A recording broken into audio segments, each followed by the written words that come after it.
ئازیزانی یەنارتی سڵاوتان لەبێ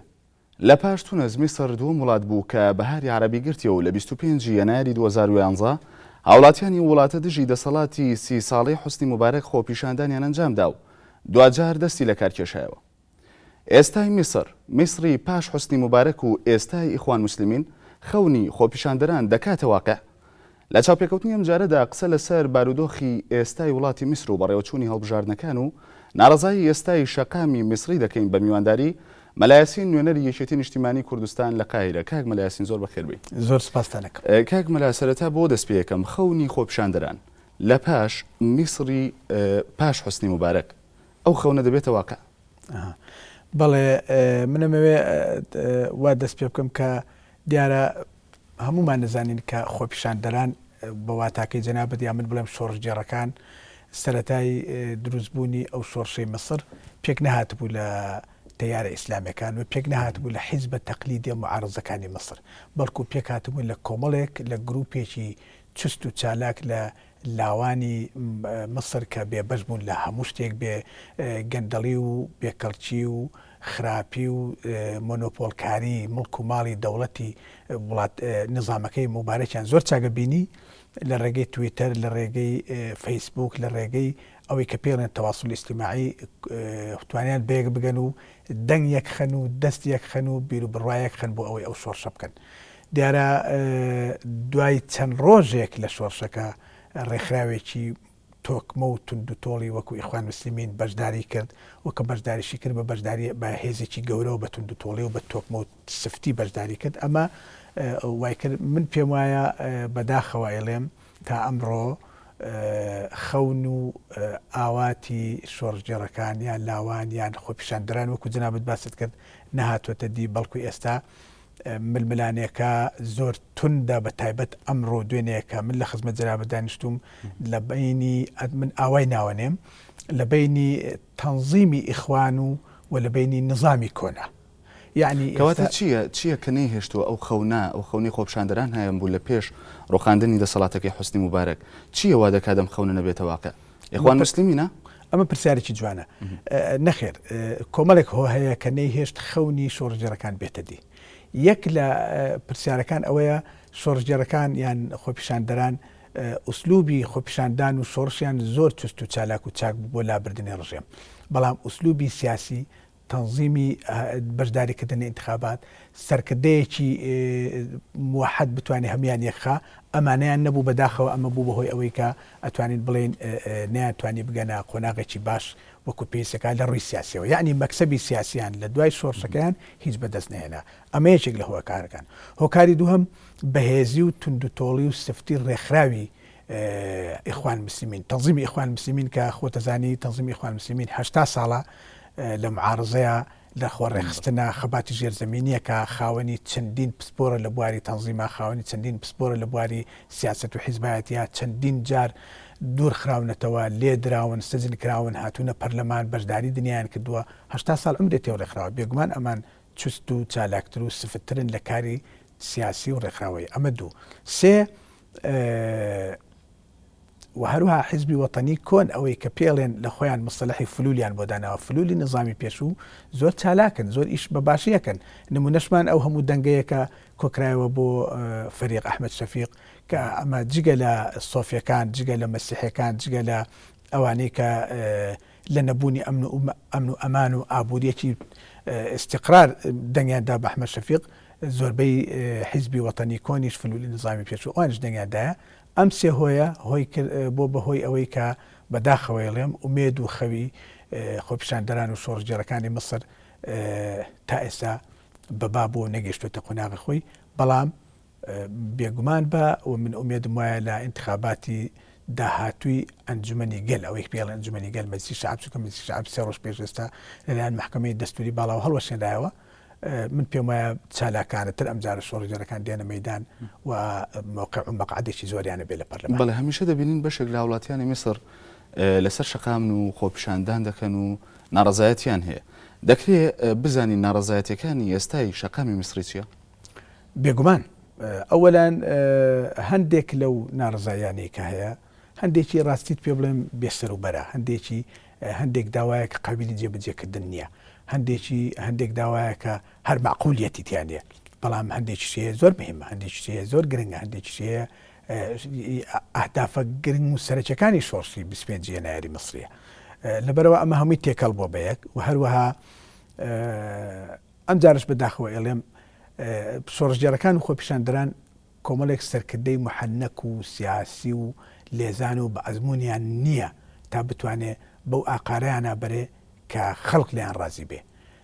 بەرەبەرە ئەتوانین بەداخەوە ئێڵێم بەرەبەرە مەیدانی تەحریر و خۆپیشاندان لە مەیدانی تەحریر دمچاوێکی زۆر جوانی نەماوە ئێستا لەوێ. بۆ لەبەرەوەی جاری وهەیە داواکانیان زۆر تند و نابەجەیە، جاری وهەیە تەسەڵف و کردارەکانیان زۆر تند و نابەجێ و هەروەها بۆتە هۆی ئەوەی کە دوای ئەمە مانگی شەشە لە مانگی یازوو ئەنی حەڤە مانگە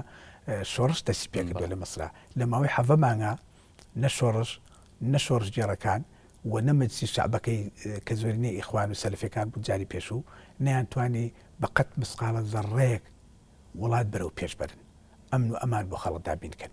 ئاسایش بۆ خەڵک بێنە پێشەوە، ئابووری چاک بکەن، ئیشێک زیاد بکەن، بێکاری، هەژاری، بەدبەختی، نەداری ئەمە لە مەسرا گەیشتوتە ئەژنۆی خەڵق. لەبەرەوە بۆچی ناڕزایەتەکانی شەقامی میسری بە ناجۆر یاخود وا وەسف دەکرێت کە ناڕەوان؟ من پێم وایە پرسیارەکە ئەوە ناکرێت، من پێم وایە بنەوەیشتر ئێمە ئەبێ لێکی بدەینەوە ئایا شۆڕش گەیشتە ئامانجەکانی خۆی یان نیان هێشت؟ ئەمە مۆزوعەکەی کەواتە چۆن نەیهێشت؟ ئێستا ئەوەت بۆ ڕوونەکەمەوە دیارە کۆمەڵێک خاوەن بڕیار یا دەستەن دەرکار لە مەسرا کە پێک هاتبوو لە پەرلەمانی نوێکەدا کە هەڵبژێرا کە پەرلەمانێکی زۆرینە ئیسلامی و سەلەفی بوو و ئەو هەڵە کوشندە گەورانی کە ئەنجومەنی باڵی هێزە چەکدارەکان لە بەڕێوەبردننی وڵاتە کردی ئەمە هۆکاری ئەوە بوو کە شۆڕش هیچی نەکردووە ئێستا لە نقطەی سفرایە. یعنی ڕاستە ئەمڕۆ سبێنێ معلومە بێ چێ سەرۆک کۆمارە، بەڵام سەرۆک کۆمارێکی بێ دەستور،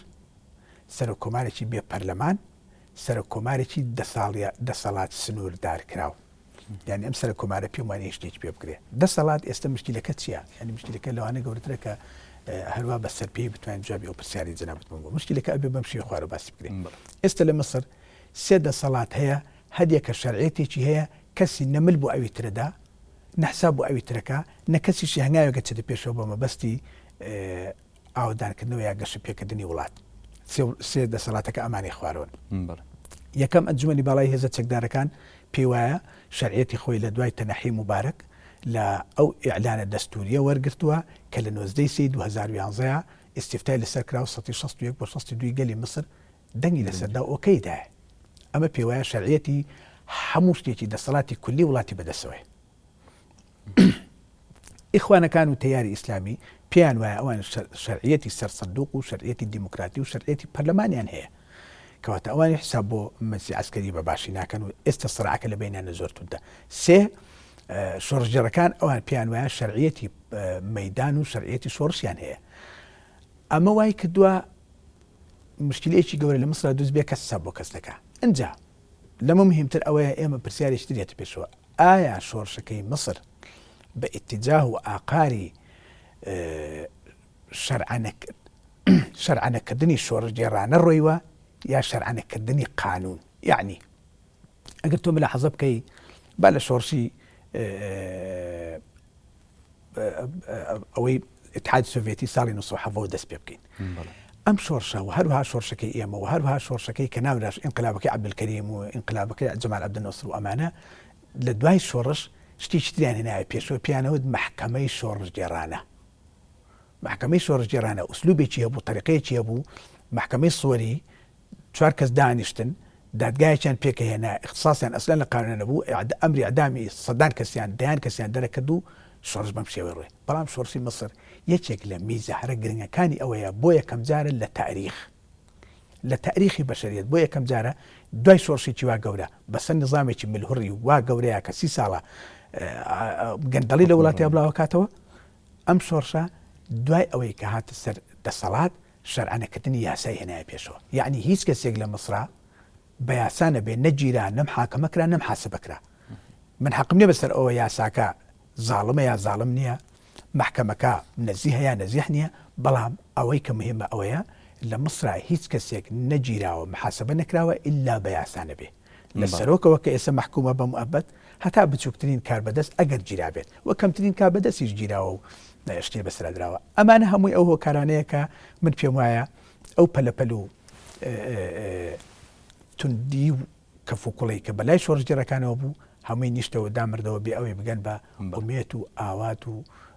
خەونەکانی خۆیان. بەڵێ کاک مەلە دێمە سەر باسی یەکسەر لە ماوەی ڕابردوودا گلەی هەبوو لە بەڕێوەچوونی هەڵبژاردنەکان. ڕێکخراوەکانی کۆمەلگای مەدەنی خوێندنەوەیان چی بوو بۆ بەڕێوەچوونی هەڵبژاردنەکان؟ هەڵبژاردننی سەرۆکایەتی مەبەستت؟ بەڵێ من پێم وایە ئەوەی دیارە من تازە هاتووەتەوە هەموو هەڵبژاردنەکان لێ بووم لە ورد مەتابعام کردووە. 200 ڕێکخراو لە مصر 200 ڕێکخراوی جیهانی بێلایەن سەوا مەدەنی بێیان حکومی بێ سەرپەرشتی ئەم انتخاباتیان کرد هەڵبژاردنیان کرد بە شەهادەتی هەموو عالم یەکێکە لە ئەو انتخاباتانی لە مصر لە تاریخی مصر کە دوو مۆرچی زۆر مهمی پێ بوو یەک زۆر ئازادانە بوو دوو زۆر بێگەرد بوو یعنی نەزیه بوو. ئەمە خاری سەرجیان کۆڵگەی سەرەکی هەڵبژاردن ئەمەیە کە ئازادانە خەڵق بە ئازادانە بڕوادەنگ بدا بە کەیفی خۆی دەنگەدا بە هەر کەسێ با بە کەیفی خۆی بێ ئەمە خاڵی یەکەم. خاڵی دووەم پاک و بێگەرد بێ نەزیه بێ بەو شێوەیە کە پێویستە بە پێی میزانە جیهانیەکان ئەم دوو صفتەی تیا هاتبووە جێ انتخاباتەکە دلیلشمان ئەو هەموو دەنگەیە کە ڕووی بڵاو بووە مەسەلەن 13 کەس هەبوو بۆ هەڵبژاردنەکە بەو شێوەیە کە بینیمان هەر 13 بە قەدەرایی قورسایی خۆی دەنگی هێناوە بێ ئەوەی کەس بتوانێت فێڵێک لێشی تر بکات کەس بتوانێت دەنگیەکی تر بچڕێ بخۆی. ئەمە مەسلێکی مهمە. من پێم وایە دیارە هەر کەسێک کە دۆڕانی لە ئەخیرا ئەبێ قسەیە بکە ئیتر ئەیهێنێ بەسەر محکەمەیە ئەیهێنێ بەسەر نانەزاهەتی انتخاباتە ئەینێ بەسەر شتێکە ئەمە مهمە. بەڵام وەکوتر ڕێکخراوەکانی کۆمەلگای مەدەنی پێیان وا بوو هەڵبژاردنێکی شەفاف و بێگەرد هەموو وەک عەرزم کردی 200 ڕێکخراو بەشداری کرد لە سەرپەرشتیکردن و مراقبەکردنی ئەو انتخاباتە کەس گلەیی وای نەبوو. طبعا هەندێک خروقاتی بەسیط کراوە خۆتەزانی وڵاتی چۆک و مصر لە ڕووی سەقافیەوە دواکەوتوو لە ڕووی عەشایری و هەندێک عەشایری تایە لە ڕووی دەنگکردن و دەمفرۆشتنەوە خۆتەزانی 30 ساڵە ممارەسەی هەڵبژاردن نەکرێ بە شێوەیەکی تەزویر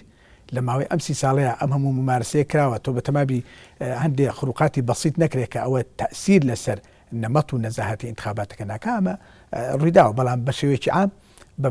بە معایری عالمی انتخاباتێکی ئەو دوو سفەتێتیا بوو یەک ئازادانە بوو دوو بێگەرد بوو. بەڵێ کاک مەلە بەهاری عەرەبی دەوترێت کە بەهاری ئیسلامیەکانە ئەم بەهاری ئیسلامیە ئەگەر ئەمە ڕاست بێم دەستەواژەیە کە دەوترێت بەهاری ئیسلامیەکانە ئەم بەهاری ئیسلامیە کاریگەریەکانی لەسەر میسر و ناوچەکە و بەتایبەتر لەسەر هەرێمی کوردستان چۆن دەبینن؟ بەڵێ حەزەکەم ئەوەت بۆ ڕاستکەمەوە من دیفاع لە وشە لە زاراوەی بەهاری ئیسلامیەکە بچووکەوە هیچ منە ساڵی مانگی 5 2011 من دووسێم مەقالم نووسیوە لە کوردستان بڵاوم کردوتەوە و ناوە بەهاری ئیسلامی و بەڵگەشم بۆ ئەو هەبووە کە بەهاری ئیسلامیە بەڵێ بەهاری ئیسلامیە و ئەو بەهاری ئیسلامیە من پێم وایە بۆ ئیسلامیەکان بۆ مستەمەعەکان هەمووی بۆ گەلەکانی ئەو منتیقەیە بەهارێکی درێژخایەن و چاکە پێ بەڵام بەنسبەت ئیسلامیەکانەوە من پێم وایە بەهارێکی کورتە و پاییزی یان هاوینی گەرمی زوو بە دوایە دێ. دیارە بەڵگەشت بۆ ئەوە زۆرە بە کورتی بۆ جەنابەتی ڕوون بکەمەوە من پێم وایە ئەم جارە لە انتخاباتی مەجلیسی شەعبا ئیسلامیەکان بە هەردوو تەیاری ئیخوانی و سەلەفیەوە ئەم جارە بە قەجاری پێشوو دەنگ ناهێنن ئەمە خاڵی یەکەم و من پێم وایە عاقلانە چ لە پەرلەمان چ لە داواکانیان چ لە ئەو یاسایانێک کە دەریان کرد زۆر هەڵەی کوشندەیان کردو بە نسبەت خۆیانەوە کە خەڵق ئێستا لیان کش بووە ینی لیان چۆتە دواوە و حەزەرێکی وەرگرتووە و من پێم وایە زۆر بۆ دواوە دێن لە هەڵسوکەوت و تەسەڕوفا و ناتوانن وەکو جاری پێشوو بەدەست بێن. من دەمەوێت بزانم بۆ چونەی جەنابەت ینی زیاتر ڕوونی بکەیتەوە لە چی هاتووە لە کاتێکدا دەوترێت کە ئێستا ئیسلامیەکان و بە تایبەت ئیخوان مسلمین لە وڵاتە عەرەبیانی کە بەهاری عەرەبی تێدا یعنی لەوەدان کە دەکشێن بەرەو دەسەڵات دەگرنە دەست بۆچی بەهاری ئیسلامی یاخود بەهاری ئیخوانەکان بە کورد دەزانی؟ بەڵێ بەهاری هەموو ئیسلامیەکان بەعام تەیاراتی ئیسلامی بە کورد دەزانم لەبەرەوەی یەک تەسەڕوفیان تا 80 ساڵ ڕاست ئەوان تەنزیمەکە بەڵام 80 ساڵە لە معارەزەیە بوون قەت ڕۆژە لە ڕۆژان دەسەڵاتیان بەدەستەوە نەبووە کاتێ دێنە سەر دەسەڵات لێی نازانن باش ئەوە خاڵی یەکەم. خاڵی دووهەم تەسەڕوفی تەیارە ئیسلامیەکان لە دوای هاتنە سەرکاریان دوای ڕوخانی ڕێمی مبارەک هەندێک تەسەڕفیان زیرەکانە نەبوو ئەتوانم تا ئەندازەیەک بڕم بڵێم عاقلانەش نەبوو مەسەلەن خۆیان زۆر لوت بەرزەبینی خۆیان وابینیە بێ هەموو دەسەڵات و مۆنۆپۆلی هەموو شتێ بکەن لە بەردەستی خۆیانە دوو کۆمەڵی درۆ دەلەسەیان بۆ خەڵک کرد کە پێویستینەوە مەسەلەن لە ئەوڵاوتیان ئێمە 130 مەقاعدی پەرلەمانمان زیاتر ناوێ قەت مانگێکی پێ نەچووتیان 150 دوایی ویستیان هەموو پەرلەمانی مەسر بەدەست بێنن و 100 مرشحەکانیان بڵاو کردەوە بەناو مەسر ئەوە تەسیرێکی سلبی زۆر خراپی کردە سەریان دوو وتیان ئێمە مرشحمان بۆ سەرۆک کۆمار هەر نابێ عەبدولمەنعیم ئەبوالفتوحیەکی لە قیادە بارزەکانیان بوو لە سەرەوەی وتی خۆم تەرشیحەکەم دەریان کرد مرشد ئەمری کرد دەریان کرد لە ئیخوان تیان ئێمە مرشحمان نییە و خۆ تەرشیحەکەی ئێمە قبول ناکەین و هەر دەردەکەین کاتی هاتە سەر انتخاباتی سەرۆکایەتی کۆمار لە جیاتی مرشحی دوانیان هەبوو خێرەتە شاتر و محەممەد مرسی کە ئێستا خەریکە دەرەچێ و ئەیباتەوە سێ هەر نەهاتبوونە سەر حکم ویستیان کۆمەڵی تایدیدیان بڵاو کردەوە کۆمەڵی هەڕەشیان کرد هەموو شتێک گرین بەدەستەوە قواتی مەسەلحە وا لێ یەکەین شۆڕژێرەکان وا لێ یەکەین ئەو قانە بڵاوەکەینەوە چوار خۆیان مەشغوڵ کرد بە هەندێک شتی لاوەکی و هەندێک فتوا و شەرعانەکردنی هەندێک شتی لاوەچەوە کە ئەسڵەن پێویست نەبوو مەسەرەن چ پێویستە کاتۆ لە پەرلەمانی مسرا لەم کاتەیە کە مەسڵ لەو وەزعەیە تۆ باسی خەتەنەکردنی ژنان بکەی چ پێویستە کاتۆ لە پەرلەمانی مەسڵ لەم کاتەیە تۆ باسی ئەو بکەی ئایا ژن بۆی هەیە خۆی بە تەلاقبان بایانە بێ هەر لە لای مێردەکەی بێ ئەو قانونی لەوە پێش قانونی خولعی پیاڵێن تۆ هەڵی بەشێنەوە ئەمە ئیشی تۆ نییە ئەی ئیسلامی لەبەرەوە خەڵک لیان کشایەوە خەڵک وای زانی ئەمانە خلافەتێک ئەمارەتی چۆک ئەفغانستان دروستەکە لەبەرەوە تۆزێکلیان چۆدواوە پێویست بوو نەرمتر عاقلانەتر تەسەڵفکەن کە من پێم وایانەیە کرد و هەروەها کۆمەڵێک غەڵەتی تر کە ڕەنگە ئێستا مەعرەزی ئەوە نەبێ کە من بتوانم هەمووی بۆ جەناب دڕون کەمەوە لە بەرکوتی ماوەکە بەڵام کۆمەڵی هەڵەی کوشندەیان کرد کە من پێم وایە ئەو دەنگ و دەسەڵاتی جارانیان نامێنی بەڵێ من ئەمە بە دەرفەت دەزانم دەمەوێت ئەو پرسیارە بکەم ڕۆڵی ئیسلامی سیاسی لە هەرێمدا چۆن دەبینن دیارە لەسەر لەبەر ڕۆشنایی دەرچوونی ئیخوان موسلیمین لە میسر و کاریگەری بەسەر پێگەی ئیسلامی سیاسی لە هەرێمی کوردستان بەڵێ سەرەتا منەمێ ئەوە بڵێم کە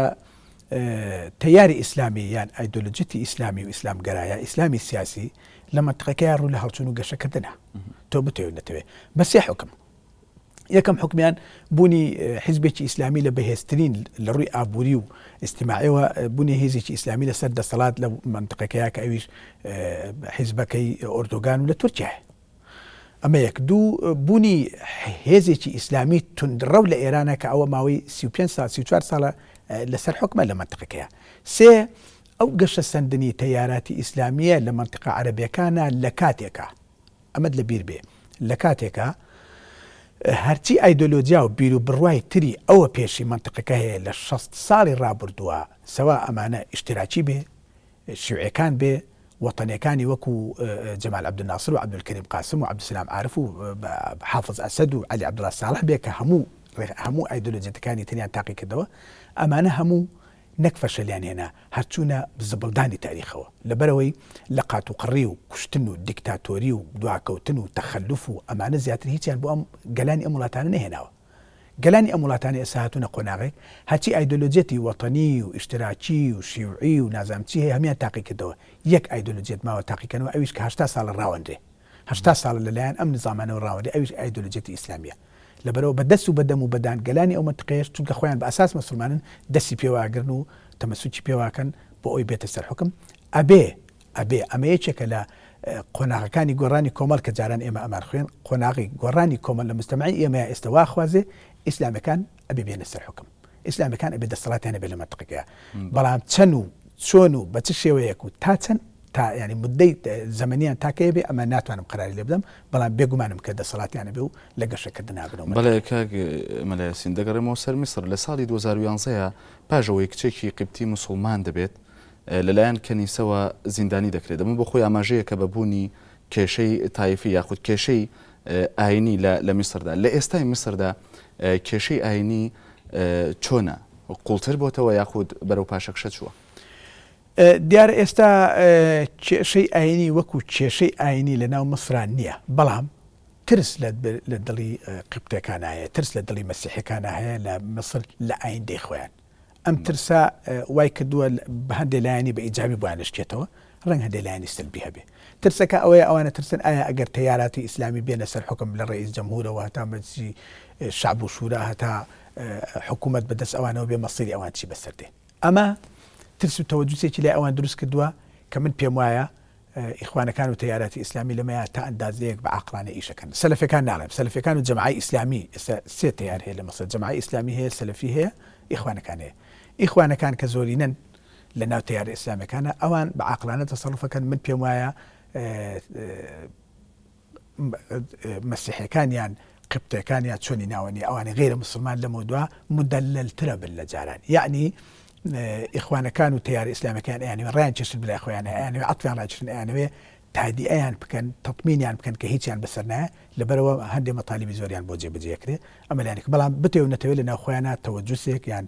ترسێکی زۆر گەورە مرعوبن لەوەی کە ئایا ئیسلامیەکان بێنە سەر حکم چیان بەسەر دێ و چۆن تەعاملیان لەگەڵاکرێت بەڵام ئەوەی کە تۆ ناوێنێ لە ئەوڵاوتت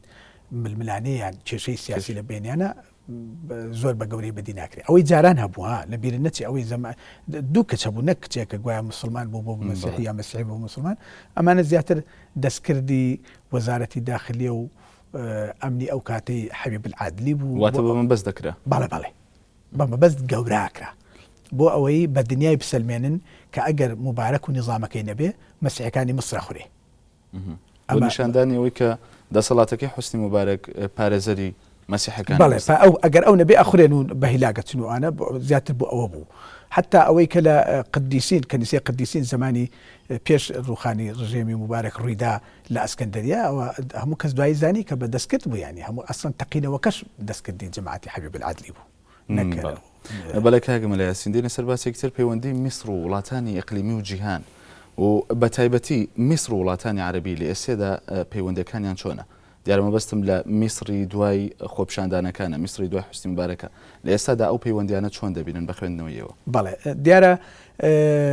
هەموو وڵاتانی ناوچەکە بە عەرەبی و ناعەرەبیەوە بە ئەوەی کە پێڵێن وڵاتی ئیسرائیلەوە تا ئەکاتە ئێران هەمووی زۆر بە تەرەقوبەوە داهاتووی مصر و دەسەڵاتی داهاتووی مصر ئەبینن و هەمیان چاوەڕێن بە لەحفەوە بزانێت چ تەیارێک چ هێزێک دەسەڵاتدارە بێت لە وڵاتەیە لە ڕئیس وزەراوە تا مەجلیسی شەعب و تا سەرۆکایەتی کۆماریش ئەمانە خەڵق هەوڵەدا بزانێت چۆن چۆنە بێت بەڵام من پێم وایە خودی بوونی تەیاراتی ئیسلامی لە مصر ئەوەندەی لە ناو خۆیان خۆیان بە خراپی و بە هەڵەشەی ئەبینن بەڵام وەکو ئەوەی کە قسەیەکی کوردیە لە دەنگی دەهۆڵ لە دوور خۆشە من پێم وایە هەنگاوێکی قەفزەیەکی نەوعی ئەدا بە گەشەکردنی تەیاراتی ئیسلامی لە هەموو مەنتیقەکەیە سەوا لە کوردستانە بێ لە سووریایە بێ لە یەمەن بێ لە هەر شوێنێک بێ تەیاراتی ئیسلامی سیاسی بەسەر کەوتنی ئیسلامی سیاسی لە مەسر تا ئەندازەیە قەفزەیەکی نەوعی گەورە بە خۆیانەوە ئەبینن و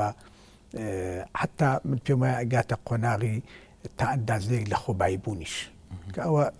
بە مستەقبەل زەرەرشتێتەوە بە سەریانەنێک بە قازانج بەڵێ کاک مەلا یاسین بابەتێکی تر کە دەمەوێت لەسەری بۆستین بەڕاستی خوێندنەوەتان بۆ پەیوەندی عەرەب و ئیسرائیل و بە تایبەتی پەیوەندی نێوان میسر و ئیسرائیل چییە؟ بەڵێ دیارە هەم ئیخوانەکان هەموو تەیارە ئیسلامەکانی مصر لەوە تێگەیشتون کە ئەوان لەم کاتەیە مصر لە قۆناغەکانیە بتوانێت نەشەڕ بکات لەگەڵ ئیسرائیلە و نەعلاقاتی لەگەڵ ئیسرائیلە تێک بدات مەشاکل دروستە بێ مەشاکلی بەسیتی کە بە مفاوزە ئەومانە هەل بکرێت بەڵام بگاتە قۆناغی ئەوەی کە معاهدەکان هەڵوەشێنەوە ئەوەی کە سادات کردوێتی لەوە پێش ئەوان لێ پەشیمان ببنەوە چکامانە معاهداتی دەولی ئەوم پێم وایە معاهداتی دەولیە من پێم وانە بتوانن ئەوە بکەن و ناگەنە ئەو قۆناغە هەم یعنی جەنابەت ئاگاداری سەلەفیەکان یەکێک لە قیادەکانیان کەلامیان تونترن سەلەفیەکانی ئەعلانیان کەوتیان ئێمە هیچ معاهدەیەک لەگەڵ ئیسرائیلە تێک نادەین لەبەرەوە من پێم وایە بای ئەوەندە عەقلیان هەیە چونکە بەڵام پێت وایە لەگەڵ هاتنە سەر دەسەڵاتی ئیخوانەکان بە خۆی جۆرێک لە جۆرەکان گرژی دروست نەبێت لە نێوان پەیوەندیەکانی میسر و ئیسرائیلدا ئێستا ئەوەی من ئاگام لێ بێ ئیسرائیل لە هەموو شوێنێک زیاتر ئەترسێ و لە هەموو شوێنێک زیاتر بیلەوە ئەکاتەوە کە ئایا چێتە سەر حکم لە مەسر هەر مەسر نییە بەتەنیا چێتە سەر حکم لە سووریای دوای بەشار الئەسەدا ئەمەش بەلای ئەوانەوە مهمە من پێم وایە ئەم تەوەجوسە هەیە لەلای جوولەکە یان لەلای دەوڵەتی ئیسرائیل بەڵام ناگاتە ئەو قۆناغی کە ئەوان لەوە بترسن نەجەنگ ڕوو بدا ئێستا لەم فترە نزیکەیە و نەعلاقاتەکە لەگەڵ مەسر بەقەدرایی ئەوەندە تێک بچێکە پشت بکەنە یەکتریا معاهدەکان هەڵوەشێنەوە خوێندنەوەتان بۆ پەیوەندی عرب و ئیسرائیل چۆنە ینی بەگشتی نەک بە تەنیا لە میسر عرب دوو نوعە یەک نوع نییە مصر من توانی بە عرب و نەعرب بۆ سێری بکەین مصر شتێکی تیا هەیە کە عقیدەتیە لەگەڵ شیری دایکە هەموو مصریەک خواردوێتی کە ناتوانێت ممکن نییە لەگەڵ جوولەکەیە نە هەڵکە نە ئاش بێتەوە نەبژی بەیەکەوە ئەمە لە مصر کۆتایی پێهاتوە هیچ عربێکی مصری هیچ مصریەک ڕۆژە لە ڕۆژان بیر لەوە ناکاتەوە بتوانێت بژی لەگەڵ شیرا خواردویانە و هەر قیادەیەک هەر سەرکردەیەک هەر کەس ڕێکخراوێکی سیاسی لە مصرا بێوێ خۆی بسووتێنێ تەواو ببێ لە مصرا ئەبێ بازەوە بکە کە لەگەڵ ئیسرائیلە ئاشتە بنەوە یان یەکەگرن یا بەیەکەوە ژین یا شتێک لەم بابەت ئەوە مصر بەڵام عرب تۆ ئەگەر عربی قەتەر و ئیمارات حساب بکەی ئەگەر عربی سعودی حساب بکەی ئەگەر عربی لەبەر ڕۆشنایی بەهاری عربی پرسیارەکە ئەوەیە بەڵێ ئەخر ئەمەیە مۆزوع کە سووریاش من پێم وایە بە هەمان شێوەی مصر بیرەکەنەوە بە تایبەت ئیسلامەکانیان فقط ئیسلامەکانیان تیار ئیسلامەکان جنە تیارە شۆڕژەکانی تری سووریا من پێم وانێ وا بیرکەنەوە بەڵام لە خەلیج و ئەوانە ئەسڵەن مشکلەیەکی وان نیە لە بینی عرب ئیسرائیل تەنها مشکلەی دەولی هەیە مشکلەی منافەساتی سیاسی هەیە لە بینی گەشەکردن و ناگەشەکردنی وڵاتێک تا وڵاتێکی تر کەواتە بیرکردنەوەی عربی مصر لەگەڵ عربەکانی تر فەرقی هەیە بەهاری عربی بیا بەهاری ئیسلامی بیا هەرچێک بێ کە جناب ناوێنی و بیرکردنەوەی سووریا لەگەڵ ئیسرائیل لەگەڵ بیرکردنەوەی وڵاتەکانی تری عرب فەرقی زۆرە پێویستە ئێمە ئەومان ئاگا لێبی بەڵێ مەلا یاسین نوێنەری یەکێتی نیشتیمانی کوردستان لە قاهیرە زۆر سپاس بۆ ڕوونکردنەوەکانت سپاس بۆ ئامادەبوونت سپاس بۆ ئێوەش بینەرانی عزیز نارتی تا چاوپێکەوتنی دیکار شاد و ئاسوودە بن